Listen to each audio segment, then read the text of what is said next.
Բարև ձեզ, Factor TV-ի հյուրը քաղաքական մեկնաբան Արմեն Բաղդասարյանն է, ողջույն, պարոն Բաղդասարյան։ Բարև ձեզ։ Ըստ ձեզ դեպի ուր է գնում Հայաստան-Ադրբեջան process-ը, հաշվի առնելով 17 համաձայնեցված կետերի գոյության փաստը, բայց նաև ադրբեջանական շարունակվող պահանջները փոխել սահմանադրությունը, վերջին նմանատիպ, ասես նախապայմանը առաջադրեց նրանց արտգործնախարար Բայրամ։ Ես չգիտեմ, թե ուր է գնում գործընթացը, որովհետև դուք տեսել եք այդ խաղաղության համաձայնագրի նախագիծը 17 կետով։ Անձամբ ոչ, իմ աչքով ոչ։ Տեսել եւ կարծում եմ հասարակության շատ քիչ մարդիկ են տեսել։ Հետևաբար չենք կարող ասել դա խաղաղության համաձայնագիր է, թե միայն վերնագիրն է այդպեսին։ Դրա համար եմ ասում, չգիտեմ որտեղ ենք գնում, բայց իմ կարծիքով գործընթացը հետևյալն է։ Ադրբեջանը ունի Հայաստանի նկատմամբ պահանջների, այսպես ասենք, 3 խումբ, որոնցից միայն մի խումբն է ներառված այդ այսպես կոչված խաղաղության համաձայնագրում։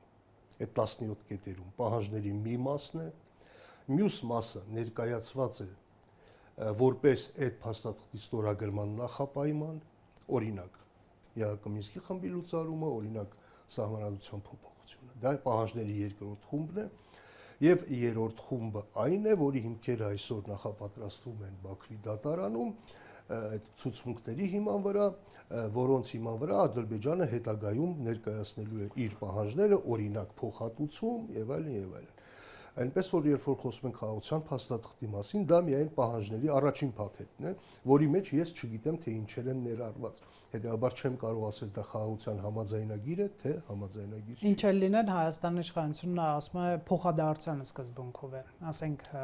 երրորդ ուժերը հանվելու են, նրանց մոտ են հանվելու։ Տեսեք, հայցերը հետ են քաշվելու, նրանց մոտ են։ Ոչ, դա իրենք միայն ասում են, որ դա փոխադարձության հիմքով է։ Օրինակներ բերեմ, օրինակ մերոնք ասում են, որ Ադրբեջանն էլ պիտի իր սահմանադրությունը փոխեր այդ տրամաբանությամբ։ Բայց Ադրբեջանի կողմից երբևէ լսել եք, որ ասեն այո փոխելու ենք։ Ոչ։ Իսկ Հայաստանի իշխանությունները ասում են այո փոխելու ենք։ Օրինակ, այն գործընթացը, որ Հայաստանի իշխանությունները անունը դրել էին սահմանազատում Տավուշի մարզում։ Հայկական կողմը որոշ տարածքներից ետ քաշվեց։ Որը խորհրդային սահմաններով, քարտեզներով այո ադրբեջանական ՍՍՀ էր։ Լսել եք, որ Ադրբեջանն էլ իր հերթին ետ քաշի տարածքները։ Տավուշում մի քանի տեղ այդպիսի խոսակցություններ կային ամեն դեպքում այնտեղ խոսակցություններ կային, մենք գետնի վրա ետ քաշեցինք։ Այսինքն գյուղապետերն էին հայտնում, որ որոշ տարածքներ Հայաստանի իշխանությունները դրա անունը դնում են փոխադարձություն, բայց դա փոխադարձություն չի, որովհետև ես կարող եմ հիմա 10-15 րոպե թվարկել, թե անցած 5 տարիների ընթացքում Հայաստանը ինչ զիջումներ արել 4.5 տարիների ընթացքում։ Բայց դուք չեք կարող նշել թեկուզ մի կետ, որտեղ Ադրբեջանը ինչ որ բան է զիջել, թեկուզ մի միլիմետր։ Ալիևը մի առիթով ասաց փոխեք սահմանադրությունը, օգնեք Մինսկի խումբը լուծարենք եւ վերջ, հա, կստորագրենք այդ համաձայնագիրը։ Կլինի այդպեսի բան։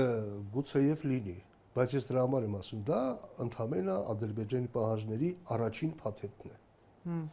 Կան նաև այլ փաթեթներ։ Դրանք դրվելու են բանակցային սեղանին։ Միանշանակ դրվելու են։ Բայց հայկական կողմը կարող է ասել քննարկեցինք 17 կետ համաձայնեցրինք, իրարից ինչ խնդիր ունենք, դրված է այնտեղ, հիմա ասենք 300,000 ադրբեջանցու վերադարձ։ Մենք է արցախցիներ վերադարձենք պահանջում։ Ոնց կլինի։ 17 կետերից մեկը ես կարծում եմ անպայման ենթադրում եմ, որ պիտի մարդասիրական խնդիրներ են, ճիշտ է։ Դրանց մեջ կարող է Ադրբեջանը համարել, որ ներառում են նաև իրենց փախստականների վերադարձը Արևմտյան Ադրբեջան։ 17 կետերում չկա, ինչքան գիտեմ։ Բայց իրենք անդադ այդ հարցը բարձրացնում են։ Հետևաբար մեկ այլ փաթեթում է, ճիշտ է։ Իրենք կարող են պահանջել փոխհատուցում, ինչպես իրենք են ասում 30-ամյա օկուպացիայի համար։ Այն ինչի հիմքերը այսօր իրենք հավաքում են, չնայած վաղուց ունեն այդ Ադրբեջանի Բաքվի դատարանում։ Կարող են պահանջել։ Դա օկուպացիայի մեղադրանք ներկայացնելու նպատակով։ Այո, եւ փոխհատուցում։ Ահռելի թվերը արդեն հնչել են։ Ադրբեջանը կարող է ասել, որ եթե դուք այդ գումարը չեք կարող տալ, տվեք մեզ օրինակ դա հանքավայրերի շահագործման իրավունքի տեսքով կամ արոտավայրերի տեսքով Սյունիքի, Սևանի, Ավազանի կամ խմելու ջրի ակունքների տեսքով, որը նույնպես մարդասիրական խնդիր է։ Բայց հայցերը հետ չեն քաշում, պարոն Բաղդասարյան, այդ թվում հին տեղի ունեցածի վերաբերյալ։ Հայաստանի իշխանությունները ցանկանում են դա այդպես ներկայացնել, բայց ես չեմ կարծում, որ դա Ադրբեջանը դրան կհամաձայնվի։ Տեսեք, Հայաստանի վարչապետը նաև իր տեսակետը հայտնեց, որ նոր սահմանադրության նախագծում ընդհանրապես նախաբան պետք է չլինի, առավել եւս անկախության հռչակագիր։ Բայց չնայած դրան, ադրբեջանական կողմը շարունակում է կրակոցներ արձակել, որոնք երբեմն լինում են հայկական գյուղերի ուղղությամբ հենց թիրախավորելով տներ կամ մշակույթի տուն կամ էլ այսպես անկանոն, ինչպես ՊՆ-ն է ասում, Ինչով եք պայմանավորում, չէ՞ որ այսպես Հայաստանի իշխանությունը ցույց է տալիս այսպես աննախադեպ կառուցողականություն անգամ այս հարցով կառուցողականություն, անկախության հռչակագրի հղում չլինի նոր սահմանադրությունում։ Ինչի համար են սրանք։ Ճիշտ կլինի, եթե այդ հարցը իշխանություններին տա, ես իմ կարծիքը ունեմ։ Պատճառը Ադրբեջանը դա քիչ է համարում, որովհետև նրանց խաղաղություն չի պետք, այլ պետք է կապիտուլյացիա Հայաստանի։ Դրա համար իրենք համարում են, որ կարող են եւ պետք է ավելին ստանան։ Իրենք ինչու են միաժամանակ խոսում խաղաղությունից եւ միաժամանակ կրակում, որովհետեւ նրանք իրենց աչքի առաջ ունեն երկու սցենար՝ պլան A, պլան B։ Եթե կստացվի իրենց պահանջներին հասնել, նպատակներին հասնել, խաղաղության բանակցություններով կհասնեն այդպես։ Եթե չէ, հարմար առիթը հույս ունեմ, որ կգտնեն եւ դրան կհասնեն ռազմական ճանապարհով։ Դրա համար զուգահեռաբար եւ ճնշումներ են գործադրում բանակցությունների սեղանի վրա եւ թեժ են պահում ռազմական գործողությունների վերսկսման ռիսկը։ Ընդ որում թող Հայաստանում հույս չունենան, թե ասելու են, բայց այ խաղաղության փաստաթուղթ կա, ինչու Ադրբեջանը հարձակվեց։ Ադրբեջանը այդպես չի ասելու։ Ադրբեջանը ասելու է հայ սադրիչները այն կողմից հարձակվեցին, մենք անցանք հակահարձակման։ Արդեն այդպիսի խոսքեր մենք Բաքվից լսում ենք, որ եթե հայ սադրիչները հարձակվեն Հայաստանի վրա, մենք ստիպված կլինենք Սյունիքում բուֆերային գոտի ստեղծել։ Ճիշտ է։ Իրենց Միլլի մեջլիսում այդպիսի ելույթներ հնչում են։ Այսինքն դրա համար եմ ասում, իրենք զուգահեռաբար աշխատում են երկու սցենարներով, այստեղ պետք չի պատրանքներ ունենալ, որ այ եթե մենք խաղաղասեր ենք կառուցողական ամեն ինչ զիջում ենք, ուրեմն իրենք չեն հարձակվի։ Ռևանշիզմի մեղադրանքը այդ նպատակով է։ Իդեպ ինչքան էլ զվարճալի կարող է թվալ հայաստանյան լսարանի համար, Նիկոլ Փաշինյանն էլ է ռևանշիստ, տեղյակ եք ըստ Իլհամ Ալիևի։ Ուղղակի նա пассив ռևանշիստ է, ի տարբերություն ենթադրում եմ դաշնակցականների եւ մյուսների։ Տեսեք, ցանկացած նորմալ հայ մարդ ռևանշիստ է, ինչու՞։ Որովհետև խաղաղությունը պիտի լինի գոնե փոքրինչ արդարացի։ Հակառակ դեպքում դա չի լինելու տևական խաղաղություն։ Պիտի արդարացի լինի։ Ինչու 94 թվականին չստացվեց խաղաղությունը տևական։ Որովհետև Հայաստան 97-98 թվականին, երբ որ թվում էր, թե շատ մոտ է խաղաղության համաձայնագիր խաղաղությունը, Հայաստանի իշխանությունները, նոր իշխանությունը հանդես եկան մաքսիմալիստական դիրքերից։ Հիմա նույնը անում է Ադրբեջանը։ Դրա համար էլ այս դեպքում այո տևական խաղաղություն չի լինելու եւ ցանկացած հայ լինելու է ռևանշիստ։ Նկատի ունեք Ալիևի այդ կապիտուլյացիայի ենթարկելու ռազմավարությունը է բերում ռևանշիզմի, այսպես մտքերի, հա։ Իհարկե։ Եթե այդ խաղաղությունը չկա, հասկացություն չէ, խաղաղություն, ուղղակի խաղաղություն եւ խաղաղություն պլյուս հաշտություն։ Հաշտությունը հնարավոր է այն դեպքում, եթե դա արդարացի է։ Եթե դա արդարացի չի, եթե իրենք օրինակ ոչնչացնում են հայկական հուշարձանները, հայկական ցանկացած հետք, եթե պահանջում են Հայաստանի պատմության վերանայում, սահմանադրության փոփոխություն եւ այլն, ցանկացած հայի մոտ այդ մնում է, չէ՞ որ այո ռևանշիստներ ենք մենք եւ հենց որ հնարավորություն ունենանք, այդ անարդարությունը մենք վերականգնելու ենք։ Այսինքն հայ-ադրբեջանական ժողովուրդները եւ խաղաղությունը գերի են դարձել Ալիևի այսպես թշնամանքին, հա, կամ իր անձնական որովհետեւ եթե նրանք իսկապես ցանկանում են խաղաղություն, Հայաստանի իշխանությունների այդ առած զիջումները լիուլի բավարար էին դեռ մի բան էլ ավելի, որպեսզի այդ խաղաղության համաձայնագիրը ստորագրվի։ Նրանց խաղաղություն չի պետք։ Նրանց պետք է կապիտուլյացիա։ Իսկ եթե նրանց նպատակը Հայաստանը կապիտուլյացիայի ենթարկելն է, բնականաբար ցանկացած հայ մարդ լինելու է ռևանշիստ, այս իմաստով Ադրբեջանի ճիշտ է ասում։ Իհարկե ռևանշիստ ենք լինելու, եթե խաղաղությունը լինի այնպես, ինչպես իրենք են պարտադրում, որովհետև դա չի լինելու խաղաղություն։ Այ եթե իսկապես խաղաղություն լինի, այդ ժամանակ ռևանշիզմը իմաստ չի ունենա։ Մենք կհասկանանք, որ այո, շատից քչից արդար է, դե հիմա խաղաղությունը մենք մեր տարածքի վրա ենք, բայց այնտեղ մեր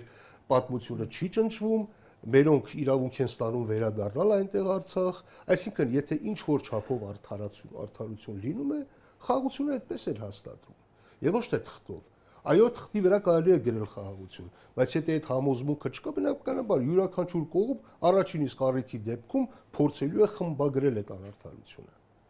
Այնպես ինչպես արեց Ադրբեջանը 20-25 տարի պատրաստվեց, հարձակվեց, եթե մենք այդ հնարավորություն ունենանք, նույնպես այդպես ենք անելու։ Եվ իմիջիալոց ոչ մի սահմանադրության փոփոխություն դրա երաշխիք չի, որ այդպես չի լինի։ Հասկանալի է, չէ՞, որ եթե ինչ որ հրաշքով Հայաստանը հզորանա եւ միջազգային ուժերի հարաբերություններ մեր օգտին լինի, մենք ենք այդ նույնը անելու։ Եվ ասելու ենք Ադրբեջանի սադրիչները հարձակվեցին Տաուշուկուտակ, մենք ստիպված ենք բուֆերային գոտի ստեղծել մինչև քուր։ Օրինակ։ Դուք շատ լավ համատեքստ ստեղծեցիք իմ հաջորդ հարցի համար։ Հայաստանում ընդդիմությունը Փաշինյանին ամենավերջին բառերով մեղադրում է թուրքամետության, ադրբեջանամետության մեջ եւ այլն եւ ասում են, որ մենք թույլ չենք տալու նոր սահմանադրություն ընդունվի, այսպես ասենք, այդ նախաբանում անկախության հռչակագրին հղումը եւ ընդհանրապես այդ հռչակագիրը մի տեսակ աստվածացվում է, հա, դա սակրալ մի բան է, բայց պարոն Բաղդասարյան, ես մի քիչ ուզում եմ, ասես, այլ կողմից նայենք։ Եթե այսօրվա իրավիճակը այնպիսին է, որ Հայաստանի նկատմամբ անվտանգային ռիսկերը շատ փոքր 0.0001%-ով կարող են նվազել այդ հռչակագիրը սահմանադրության նախաբանից հանելու արդյունքում, ինչու չգնալ դրան, այո, դա կարող է մեկնաբանվել ոչ արժանապատիվ, ինքնաստորացվող եւ այլն, հազար ու մի այդպիսի բառեր, դավաճանական եւ այլն, բայց եթե մենք 0.001%-ով նվազեցնելու ենք ռիսկը, առնվազն Բաքվի բերանից մի թեզ հանելու ենք, հա, որ մեզ ռևանշիզմի կամ իր դեմ տարածքային պահանջ չունենալ, մեզ չմեղադրի, ինչու չգնալ դրան։ Ինչու չգնալ, որովհետև դա 0.001%-ով չի նվազեցնելու անվտանգային ռիսկերը։ Ավելին մեծացնելու է Ադրբեջանի ախորժակը։ Եվ հետո ես հիմա նորից վերադառնում եմ այդ թեմային։ Խաղաղություն առանց արժանապատվության, առանց արդարության չի լինում։ Չի լինում։ Հա, բայց դու պետքա ուժ ունենաս այդ արդարությունը խաղաղության համաձայնագրում դնելու։ Եթե չունես ուժ, ասենք արցախցիները վերադարձ, չէ, ասեցիք։ Հիմա 1000 անգամ գնացեք բանակցային սեղանում այդ հարցը դրեք։ Նրանք էլ ասել են 300,000 ադրբեջանցիներ վերադառնան, արցախցիները։ Խնդիրը դա չի։ Արցախցիների վերադարձը ես այս պահին իրատեսական չեմ համարում բոլորովին։ Դա իրատեսական չի։ Բայց արդար խաղաղության մաս եք համարում։ Ամեն դեպքում այդպես ասացիք։ Արդարություն, բա իհարկե։ Ինչու են այսօր Հայաստանում այդքան այդ գեներացում արցախցիների դեմ ատելությունը։ Իմ տպավորությամբ ամեն ինչ արվում է, որ նրանք հեռանան Հայաստանից։ Ինչու, որովհետև եթե նրանք մնան այստեղ, եւ առավել եւս եթե ինչ որ կառույցներ պահպանեն, կոմպակտ բնակություն ստեղծվի, Հայաստանում միշտ լինելու է բնակչության տար համախմբված, որը համարելու է այդ խաղաղությունը անարդար։ Չկան այդ մարդիկ, չկան տուժածները, չկա հանցանք իշխանությունները, եթե ուզում են մոռանալ այդ ամեն ինչը, ցեղասպանություն, պատմություն, պիտի այնպես անեն, որ այդտեղ հիշողները չմնան այստեղ։ Կնայեք, ես այդ բաղ հասկացա, բայց ուզում եմ նախորդ հարցից վերադառնանք, դրանից էլ կխոսենք։ Ուժն է տիրում, հա,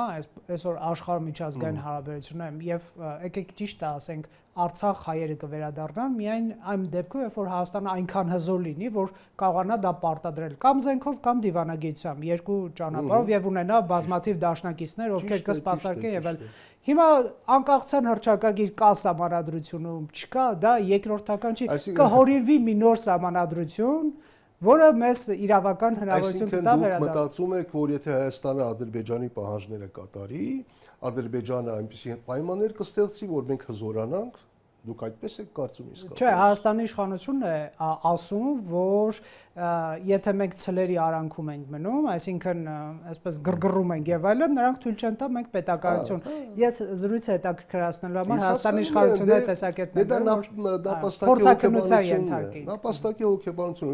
ինձ խելոք պահեմ, գայլ ինձ չի ուտի։ Դա այդպես չի աշխատում։ Եվ երբ որ դուք ասում եք, որ ուժն է որոշում ամեն ինչ, իրավացի եք, բայց ուժը տանկերն ու թնդանոթները չեն։ 21-րդ դար է, ուժը խելքն է։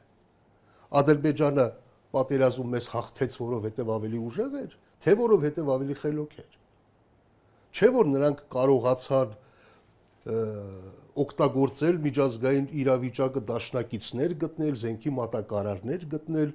օգտվել պահը, երբ Հայաստանը ամբողջ աշխարհը զբաղված է COVID-ով, երբ հայ-ռուսական հարաբերությունները մինիմումի վրա են, կարողացան թուրքական, իսրայելական աջակցություն ապահովել։ Դե ասածը դա, եթե Հայաստանը ունենալու է հնարավորություն արդար այդ ձեր ասած խաղացությունը ստանալու արցախցիներ վերադարձ օրինակ, հա, հիմա սահմանադրություն կլինի հռչակագիր, չի լինի կավելացնեն, հիմա ասենք դա խանգարում է, ուզում եմ ասել, գործնական ինչ նշանակություն ունի այս հղումը պահպանելը։ Այդ հղումը պահպանելը ոչ մի նշանակություն չէր ունենա, եթե դա չլիներ Ադրբեջանի պահանջը։ Հասկանում եք, չի կարելի թույլ տալ, որ Ադրբեջանը պահանջի մեր սահմանադրության փոփոխություն։ Եթե անգամ այդ պահանջը արդարացի է, չնայած արդարացի չի։ Եթե Նիկոլ Փաշինյանը անդադ ասում է Հայաստանը անկապան կադաստրի թուղթ չունի, ապա Հայաստանի երրորդ հանրապետության կադաստրի թուղթն էլ ծննդյան վկայականն էլ այդ հռչակագիրն է։ Առավել եւս որ Հայաստանի իշխանությունները ասում են, որ այնտեղ բացարձակապես ոչ մի պահանջ չկա տարածքա Ադրբեջան, բա որ չկա, ինչու ես ասում հանելու ենք։ Դա նշանակում է, որ չկա, Ադրբեջանի պահանջը անարդարացի է, բայց ես այնուամենայնիվ այդ պահանջը կատարում եմ։ Որովհետև Ադրբեջանը շարունակում է այդ պահանջը։ Եվ էլի է շարունակելու, ես թվարկեցի, թե էլ ինչ պահանջներ է առաջ բերելու, եւ դրանք բոլորը արդարացի են լինելու միջազգային իրավունքի տեսանկյունից, ասեմ ձեզ։ Ասելու են, դե մենք փախստականների վերադարձն ենք մենք պահանջում։ Ամբողջ աշխարհը ասելու է, դե իհարկե մարդասիրական խնդիրներ։ Այսինքն դուք համարում եք, որ եթե հռչակագրին հղումը նոր սահմանադրությունում չլինի, եւ օրինակ Արցախցիներ վերադարձի հարցը ընդհանրապես չդրվի եւ այլն, էլի չի կնքվի պայմանագիր կամ եթե կնքվի նույնիսկ, ինչպես Ալիևն էր ասում, հայերը եւ ադրբեջանցիները բարեկամ չեն դառնա, տնտեսական ինտեգրում տեղի չի ունենա։ Այսինքն, այսպես քան որ կապիտուլյացիայի ենթարկելու ռազմավարության Ես ինչի համար եմ ասում խաղաղություն եւ հաշտություն։ Պրոբլեմը այդ հաշտության բացակայությունն է, չէ՞։ Որովհետեւ ադրբեջանցի փախստականների վերադարձ Հայաստան, օրինակ։ Եթե խաղաղություն եւ հաշտություն լիներ, ինչ խնդիր կար, թող գային վերադառնային։ Բայց Ադրբեջանը այդ կետը պահանջում է ոչ թե նրա համար, որ իր քաղաքացիների իրավունքները վերականգնի, այլ որովհետև ցանկացած պահի նրանք կազմակերպելու են ինչ-որ սադրանք, եւ Ադրբեջանը ասում է միջազգային օրենքներով, նորմերով, չգիտեմ, մտնում են նրանց անվտանգությունը ապահովեն։ Դա է չէ խնդրեմը։ Կարող է պատահել այդպես։ Ոչ թե կարող է պատահել, սադրեն եւ գան անվտանգություն ապահովելու, այսպես ասած։ Բա ինչի են իրանք պահանջում առանց հաղորդակցության, առանց խոչընդոտների ճանապարհ։ Ինչու, որպեսզի հետո իրենք էլ ինչ-որ սադրանք կազմակերպեն, հետո ասեն առանց խոչընդոտելու պիտի լիներ, բայց Հայաստանը խոչընդոտել է, չգիտեմ ինչ-որ վագոն են պայթեցրել, մտնեն ապահովեն իրենց, նրանց պետք չի այդ անխոչընդոտ ճանապարհը, չէ՞։ Նրանց դա պետք է որպես գործիք հետագա էսկալացիայի համար եւ ոչ թե խաղաղության համար։ Այս պարագայում Հայաստանի ռազմավարությունը որը պետք է լինի, այսինքն այն պարագայում, երբ որ գիտակցվում է, որ Ադրբեջանը իրապես խաղաղություն չի ուզում, եթե կնքի համաձայնագիր կբերի մեկ այլ պահանջների խումբ, եթե փոխվի սահմանադրությունը մեկ այլ պահանջ կկատար, այսինքն կապիտուլյացիա ռեժիմով է առաջ գրում, կապիտուլյացիայի ենթարկելու եւ ցանկացած պարագայում Հայաստանի, այսպես ասենք, հնազանդ պետություն դարձնելն է, հա, իրենց նպատակը, այն ծայրահեղ մեթոդներին չգնանք ոչնչացնել օկուպացիա եւ այլն։ Այս պարագայում Հայաստանի իշխանությունը ինչ պետք է անի ձեր կարծիքով։ Ես կարող եմ ասել, ինչ պետք է չանի։ Բայց ինչ պետք է անի եւ պետք չի անընդհատ, չգիտեմ, հեծանիվ քշել 50 կիլոմետր առանց դադարի։ Պետք չի հպարտանալ 20 կիլոմետր բորդյուրներ շարելով։ Պետք չի ասել մեր հերոսը հարկատուն է եւ այլն։ Պետք չի պառակտել հասարակությանը։ Պետք չի բանակի նկատմամբ անվստահություն սերմանել։ Պետք չի պոտենցիալ դաշնակիցների հետ հարաբերությունները փչացնել։ Եթե մի նախադասությամբ ասեմ, Հայաստանին պետք են ողջամիտ իշխանություններ։ Ողջամիտ եւ ոչ թե պոպուլիստ, դրանք տարբեր բաներ են։ Այսինքն Հայաստանի իշխանությունները պիտի հասկանան, որ կարևորը այն չի, որ իրենք իշխանության մնան, այլ կարևորն այն է, որ Հայաստանը այս վիճակից դուրս բերվի նվազագույն կորուստներով։ Իմ տպավորությամբ Հայաստանի իշխանություններին դա չի հետաքրքրում։ Իրենց ոչ թե չի հետաքրքրում, ավելի շատ հետաքրքրում է իրենց քաղաքական ճակատագիրը եւ ոչ թե պետության։ Իսկ ինչ պետք է անիների ցանկի մեջ ճիշտ կտեղավորեք, երբ որ դու գիտակցում ես, որ դիմացի պետությունը պահանջների տրցակ է դնում, որոնք եթե դու կատարես, կարող է քո պետականություն լուծարվել, որովհետև բանակ չունենալը կամ չզինվելը Եվ շարունակում ես կատարել, չէ՞։ Դե բանակ չունենալու կամ չզինվելու պահանջը դեռ չեն կատարել ամեն դեպքում։ Ինչպես վարվել։ Հեծանիվ հորինել պետք չի։ Ինչ են անում պետությունները այդպիսի դեպքերում, մի քանի քայլեր են կատարում։ Առաջին, լավացնում են հարաբերությունները պոտենցիալ դաշնակիցների հետ։ Երկրորդ, համախմբում են հասարակությանը եւ ոչ թե բաժանում են սևերի ու սպիտակների։ Ամրապնդում են տնտեսությունը եւ ոչ թե հարկային տերորի են ենթարկում։ Մեծացնում են վստահությունը բանակի նկատմամբ եւ ոչ թե գեներալիտետին հրճակում են կոռումպացվածներ։ Ես ընդամենը 4 քայլ ասեցի։ Այն քայլերը, որոնք իշխանությունները ճիշտ հակառակն են անում։ Եվ իմիջիայլոց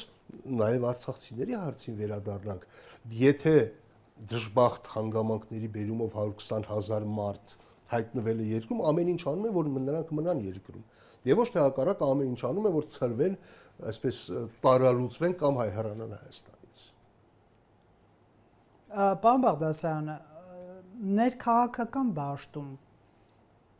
տեսեք, Փաշտյանի իրական Հայաստան գաղափարախոսությունն է։ Ես վստահ եմ քիչ անց դուք կքննադատեք դա, տեսնելով բազմաթիվ բացեր եւ այլն։ Շատ նորմալ է։ Իսկ քաղաքական այլընտրանքը մրցակից ինչ է առաջարկում։ Մենք հայ դատականություն լսել ենք, Վիլսոնի քարտեզ լսել ենք եւ Արցախ գնալ ոսկեպարով լսել ենք, բայց շատերը ոնց որ չեն ուզում դրանք տեսնել, հա։ Իհարկե, եւ ես իրական Հայաստանը չեմ քննադատի։ Ես ընդհանրապես Նիկոլ Փաշինյանին կհարցնեմ կամ խորհուրդ կտամ, որ դուք հարցնեք։ Իսկ իրական Հայաստանի գաղափարախոսությունը երբ ձեր գլխում ծագեց։ Ինչու դա չծագեց մինչև 44-օրյա պատերազմը։ Հիշում եք Ալ Կապոնեի հայտնի խոսքը, ասում է, փամփուշտը շատ մարդ է բան է փոխում մարդու գլխի մեջ, եթե անգամ